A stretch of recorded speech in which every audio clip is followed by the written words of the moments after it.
वसईत तासभर झालेल्या पावसाने वसई विरारकरांची अक्षरशः दैना उडवलेली आहे। तासभर जो विजांच्या गडगडासह पाऊस झाला त्यामुळे अनेक भागामध्ये वॉटर लॉगिंग झालेली आहे। ही दृश्य जर पाहिली तर वसई पश्चिमेच्या परिसरातील आहे। वसई पश्चिमेला अंबाडी रोड परिसरात जे भाजी मार्केट आहे तिथे अक्षरशः तलावासारखी परिस्थिती झाली होती। मोठ्या प्रमाणावर पाणी जमलं होतं। तर इकडे नवयुग नगर असेल, दिवानमान असेल, समतानगर असेल, 100 फीट रोड असेल, या भागात मोठ्या प्रमाणावर पाणी भरलं होतं। कारण यंदा पाऊस हा थांबून पडत असल्यामुळे कुठेही वॉटर लॉगिंगची घटना पाहायला मिळाली नाही।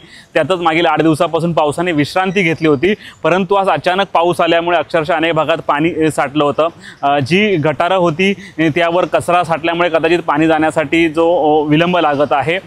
परंतु यंदाच्या पावसाळ्यात पाणी भरणार नाही असा दावा प्रशासनाने केला होता, परंतु प्रशासनाचा दावा पुन्हा एकदा फोल ठरलेला आहे।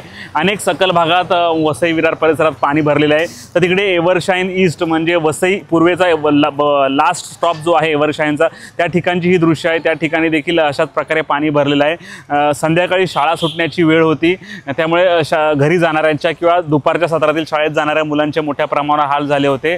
अनेक लोक पाण्याचा अंदाज घेत जे आहे की पाण्यातून मार्ग काढत चालत होते, परंतु लवकरात लवकर हे पाण्याचा निचरा व्हावा, कारण 1 तासानंतर पाऊस थांबलेला आहे। पाण्याचा निचरा व्हावा हीच अपेक्षा वसई विरारकरांनी केलेली आहे। परंतु असाच पाऊस जर बरसत राहिला तर अनेक सकल भागात पाणी जाईल, अनेक लोकांच्या घरात पाणी जायला देखील वेळ लागणार नाही।